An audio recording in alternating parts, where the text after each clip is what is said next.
So if you think about it, we have a world, a reality, in which unforecastability is interwoven into the very nature of our existence. And we have a brain which makes systematic errors. And we're trying to forecast with it. If you think about those two facts in combination, what's truly amazing is not that we sometimes get things wrong, it's that we get anything right, right? And yet, why is it then that corporations and governments spend enormous amounts of money on the equivalent of crystal ball gazing? Why is that? Why is it that the media spends an enormous amount of time and space and energy reporting on the equivalent of crystal ball gazing? Why is it that when I go to the airport bookstore, I always see the equivalent of crystal ball gazing on the bestseller lists? There are a lot of customers somewhere. I don't know where they are.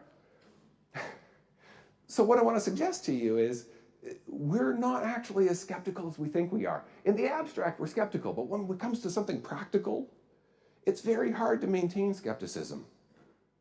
If you're going to actually have a better grip on that question, how good are expert forecasts, you have to experiment. You have to do things properly. You can't go and cherry pick anecdotes.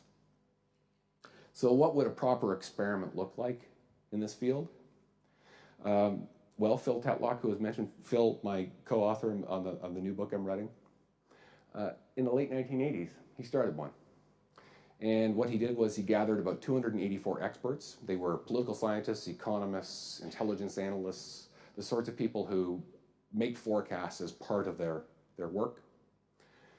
And he had them forecast all the sorts of things that pundits forecast: elections, wars, the economy, that sort of thing. And he waited. Time passed, he analyzed the accuracy. In all, by the way, there's a huge number of forecasts. In all, there was something like 28,000 forecasts were made in this experiment. And so he crunched all the data. And then in 2005, he released the complete results.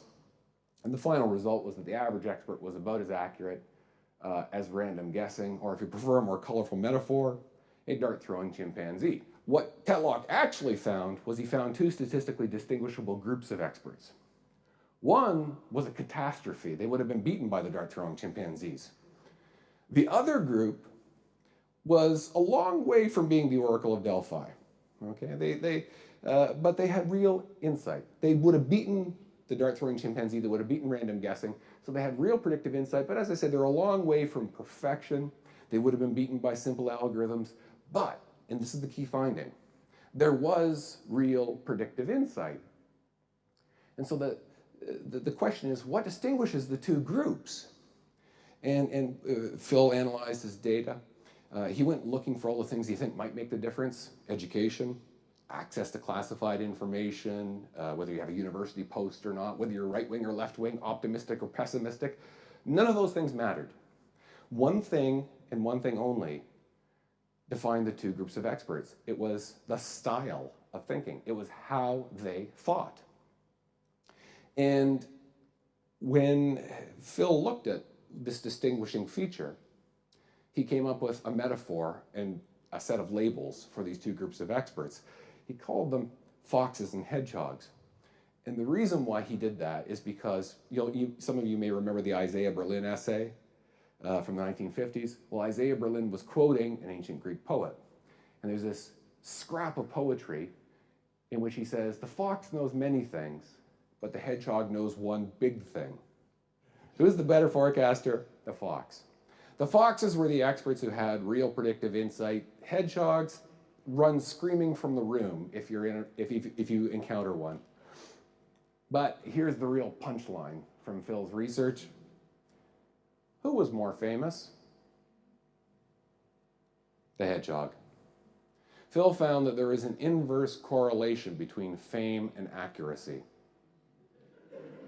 Here's another aspect of the outcome so far that's really intriguing. Superforecasters. Superforecasters, what Phil did was, at the end of the first year, he identified the top 2% of forecasters and called them, rather grandiosely, superforecasters. Here is, to use an Americanism, the $64,000 question. What makes superforecasters super? In large part, it's this. Not entirely. They are intelligent. They're a smart bunch. They're an educated bunch. There was a conference of Superforecasters in Philadelphia this summer. I met them. Very impressive people. Come from very wide array of backgrounds, but all very clever, impressive people. But something else they had in common. They were all exemplars of the Fox style of thinking. It was really interesting to be in a room full of these people because it was just a classic Fox and a classic Fox and a classic Fox and a classic Fox. Very exciting stuff for me.